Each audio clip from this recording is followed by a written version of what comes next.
स्वागत है आपका मेरे और आपके YouTube चैनल पे। जैसे कि आप सब लोग जानते हैं कि हर बार नए गेस्ट आते हैं, हर बार उनसे इंटरेक्टिव सेशंस होते हैं, इन्फॉर्मेटिव बातें आप तक पहुंचाई जाती है और क्या कुछ इंडिया पाकिस्तान से रिलेटेड बातें होती है, वो आप तक भरपूर पहुंचाने की हम कोशिश करते हैं और आपको रियल फैक्ट्स और रियल इन्फॉर्मेशन से आगाह कराते हैं। कुछ लोग तो सबसे पहले बार-बार ही आके मुझे, हालाँकि मैंने पिछले वीडियो में भी बोला था कि मुझे थोड़ा डेंटिस्ट ने बोला है कि प्रिकॉशंस लेने के लिए, डॉक्टर ने बोला है, दैट इज़ व्हाई, क्योंकि मेरे दाँत में दर्द था, तो दैट इज़ व्हाई मैं मास्क पहन रही हूँ। तो जितने भी लोग यहाँ पे मुझे बोल रहे हैं, कुछ लोग बोल रहे हैं कोरोना वापस आ गया है या फिर कुछ, तो इट्स नॉट लाइक दैट कि अभी मेरी हालत थोड़ी खराब है, मुझे दाँतों में थोड़ी प्रॉब्लम थी, दाँत में दर्द था, तो दैट्स व्हाई डॉक्टर ने प्रिकॉशंस लेने को बोला है, that is why I am using mask. तो अभी आज बिना वक़्त ज़ाया किए हुए आज हम जो है आज के इंटरेक्टिव सेशन को स्टार्ट करते हैं। आज के पॉडकास्ट पे हमारे साथ जुड़ चुकी है पाकिस्तान से निम्रा अहमद, जो कि अवेयरनेस पे काम करती है पाकिस्तान में। पाकिस्तानी लोगों को, वैसे तो उनके भेजे में कुछ गुस्सा नहीं है, लेकिन इनके लिए बहुत हार्ड होता है उन लोगों को समझाना। कई बार आपने देखा भी होगा कि लोग किस तरीके से इन लोगों पे झपट पड़ते हैं, लेकिन फिर भी जो है ये निकलते हैं, काम करते हैं। निम्रा के इस काम को, या फिर जितने भी लोग जो है नेक इरादे से वो काम कर रहे हैं, मैं उन सभी लोगों को जो है सैल्यूट करना चाहूँगी अपनी तरफ से, क्योंकि इट्स वेरी हार्ड कि पाकिस्तानी जनता को, जिनको आए दिन जो है हिस्ट्री में लोग रोज़-बरोज़ जो है गलत इन्फॉर्मेशन प्रोवाइड करते थे आपके इंस्टीट्यूशंस की जानिब से, लेकिन उन्हीं लोगों को समझाना it is a bit difficult task. तो निम्रा, आपके वक़्त का मैं बहुत पहले तो मैं आपके आपने वक़्त दिया, हमारे ऑडियंस के लिए टाइम निकाला। आपका मैं शुक्रिया अदा करना चाहूँगी और आपका मैं बहुत-बहुत वेलकम करना चाहूँगी अपनी चैनल पे। हमारी ऑडियंस आपको कई पसंद करती है और कई लोग बोलते हैं कि निम्रा के साथ डिबेट्स किए जाए, इसके लिए आपका बहुत शुक्रिया। थैंक यू सो मच फाइका, आपने इतनी सारी बातें बोली। Thank you so much. बहुत अच्छा लगता है जब कोई और तारीफ करता है, तो उसके लिए बहुत शुक्रिया और अपने चैनल पर बुलाने के लिए भी बहुत शुक्रिया। इसी के साथ साथ आपको गेट वेल सून।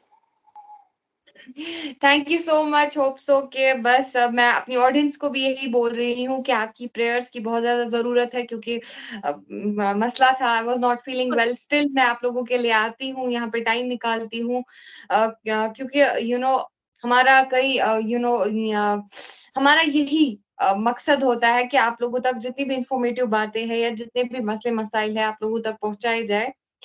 तो आज के इंटरेक्टिव सेशन को स्टार्ट करते हैं, आज के पॉडकास्ट को स्टार्ट करते हैं। निम्रा, सबसे पहले तो हमें बहुत सारे मसले-मसाइल पे बातचीत करते हैं, लेकिन आज का जो रक्षाबंधन स्पेशल हम कहेंगे, सबसे पहले तो सभी जितने भी यहाँ पे हैप्पी बहन-भाई बैठे, रक्षाबंधन। बहनों को happy Rakshabandhan to all of you.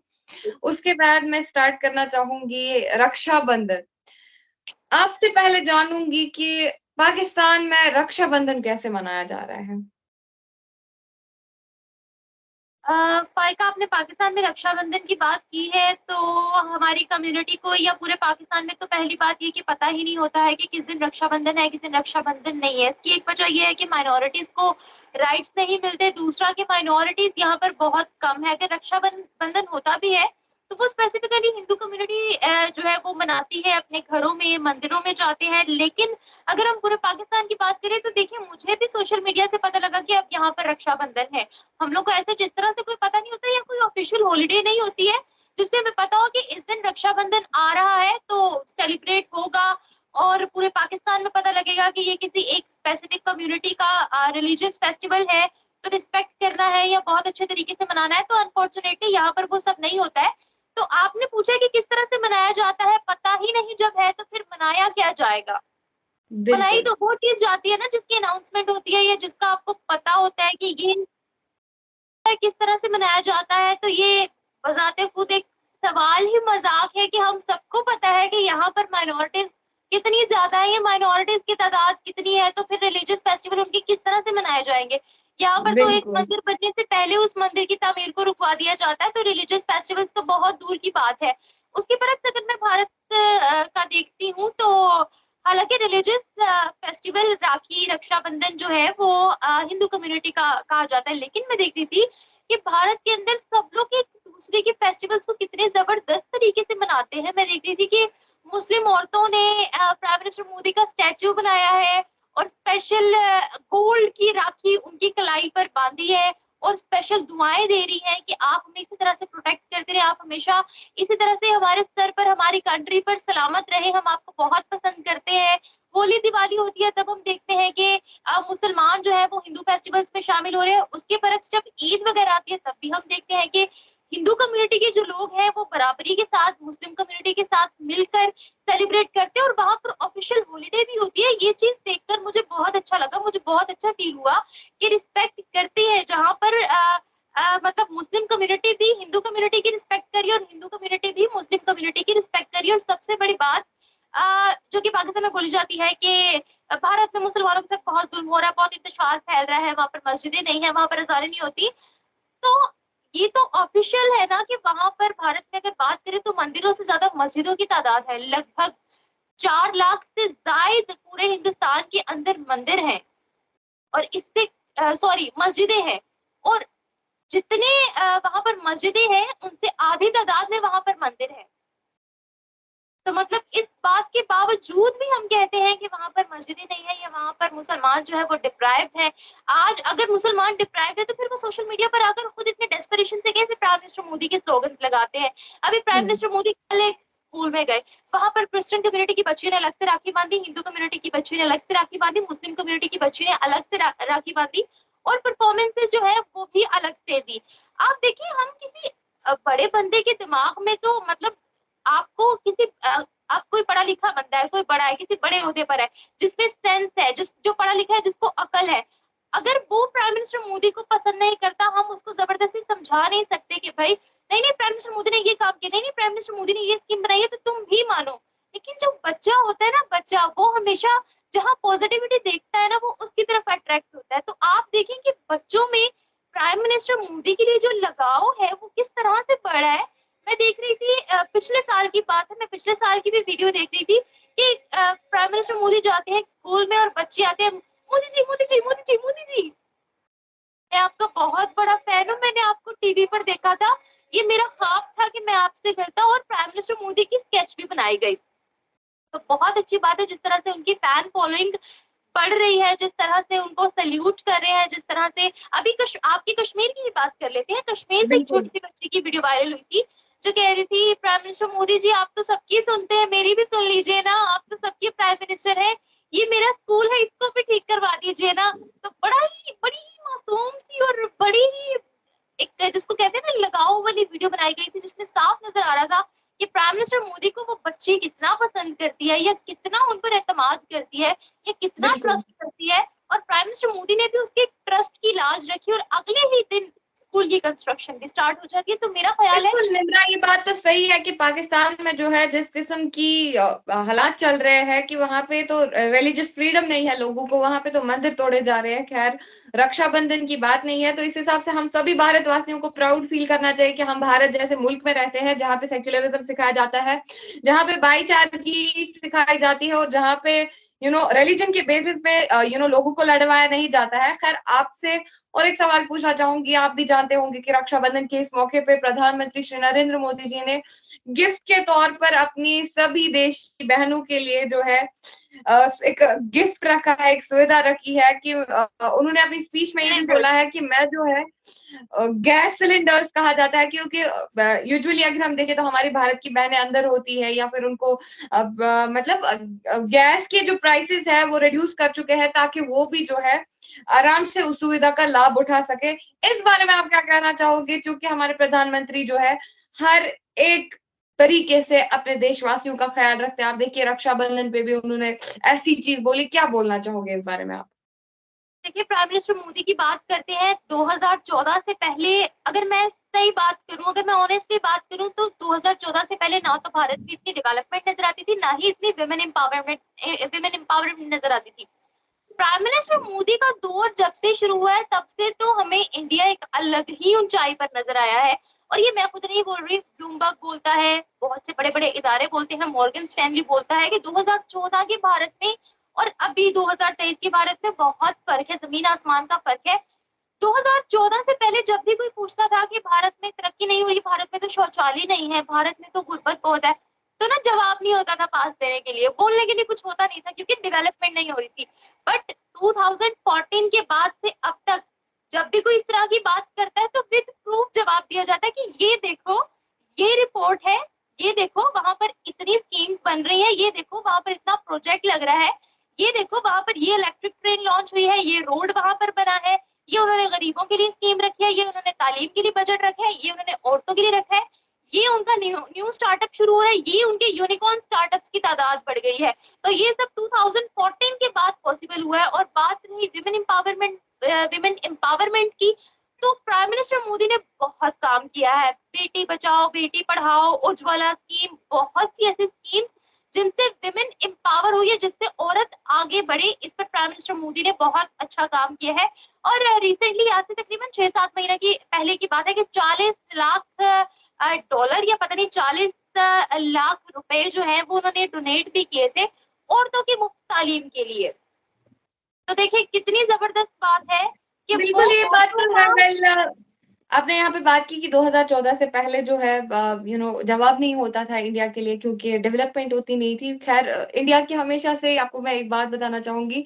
Well, India अगर पीछे रहा भी है कभी, लेकिन फिर भी पाकिस्तान से वो कभी पीछे नहीं रहा है। पाकिस्तान से हमेशा हम आगे रहे हैं।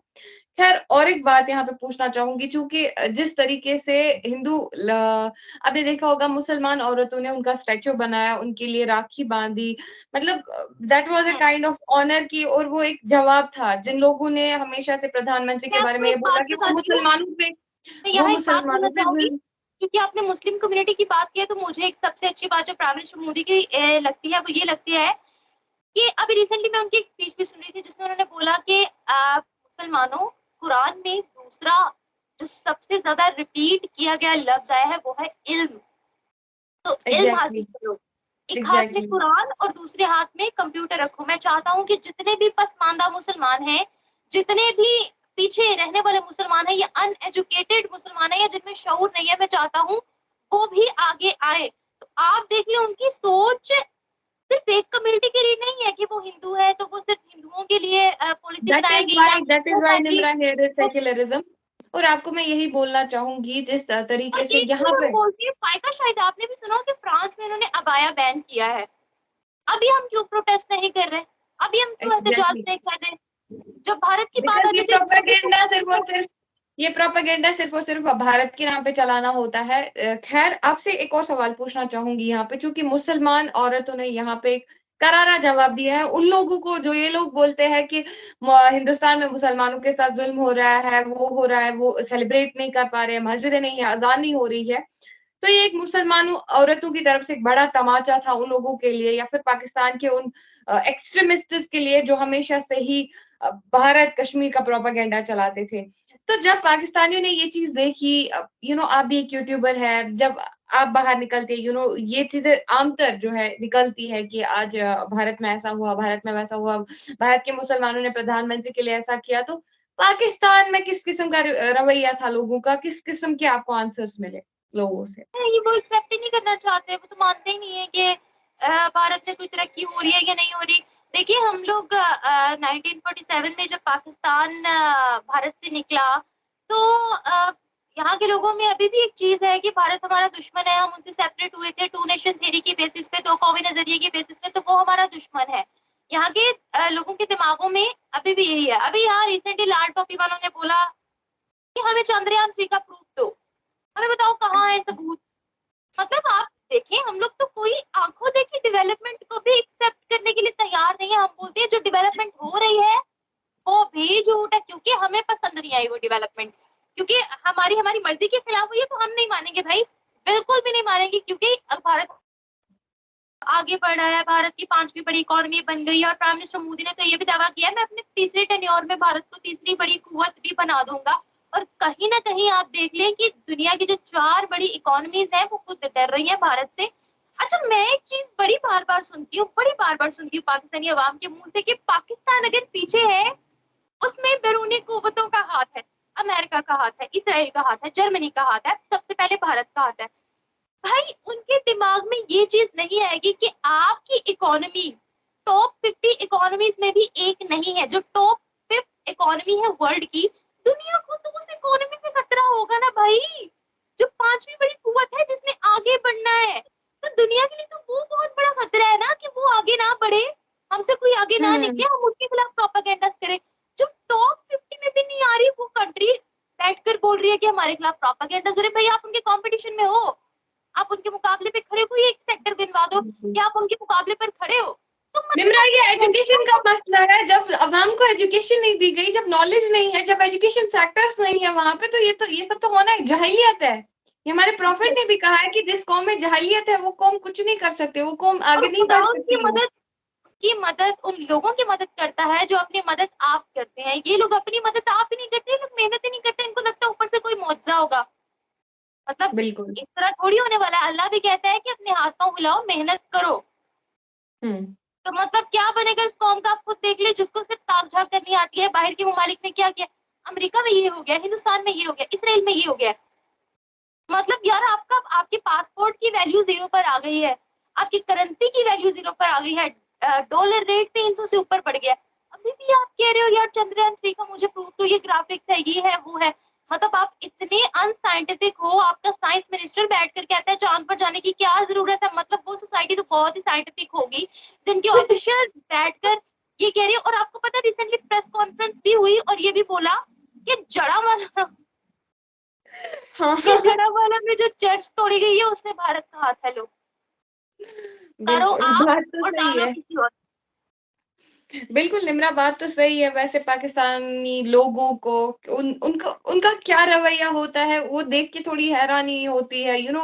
मतलब हंसी भी आती है, बहुत ज्यादा हंसी आती है, क्योंकि लॉजिकल बातें होती है, अनएथिकल बातें होती है। आई डोंट नो आप लोग कैसे कंट्रोल करते हो पब्लिक में जाके फिर वो अनएथिकल बातें सुनना, क्योंकि जो इंसान वो रिसर्च कर देता है फिर जाके उनका अपोजिट में जवाब मिलता है, तो ऑब्वियसली मतलब वो चीज हिलेरियस हो सकती है, वो बहुत फनी चीज हो सकती है। तो आपके वक्त का बहुत शुक्रिया, चूंकि आपने बहुत फैक्ट से हमारे दर्शकों को आगाह कराया, हमारे दर्शकों को बहुत ज्यादा नॉलेज दी, और भारत के बारे में इनकी क्या विचारधारा थी आप सभी लोगों ने देख लिया कि किस तरीके से जो है प्रधानमंत्री ने, हमारे प्रधानमंत्री हमेशा से ही अपने देश को आगे रखते हैं, अपने देश के अवाम को आगे रखते हैं, और अपने देश के अवाम को कभी निराश नहीं करते हैं। और हमें ज्यादा खुशी होती है, और ज्यादा खुशी होती है जब हम और ज्यादा चीजें देखते हैं श्री नरेंद्र मोदी की जानिब से, कि किस तरीके से वो जो है हर एक तबके को सराहते हैं, और हर एक तबके में आपने देखा होगा कुरान शरीफ की बात उन्होंने की, मतलब गीता की बात उन्होंने की, उन्होंने हर एक रिलीजन को इक्वल पे रखा है। दैट इज वाई भारत आज तरक्की करता हुआ नजर आ रहा है। खैर निम्रा, अगेन मैं शुक्रिया अदा करना चाहूंगी। फिर मिलेंगे ऐसे ही एक नए इंटरव्यू के साथ, और मसलों पे बातचीत होती रहेगी, ग्लोबल टॉपिक्स पे बातचीत होती रहेगी। तब तक के लिए आप मेरा चैनल देखते रहे। बाकी जय हिंद, जय भारत, जय Kashmir. Thank you. Thank you so much.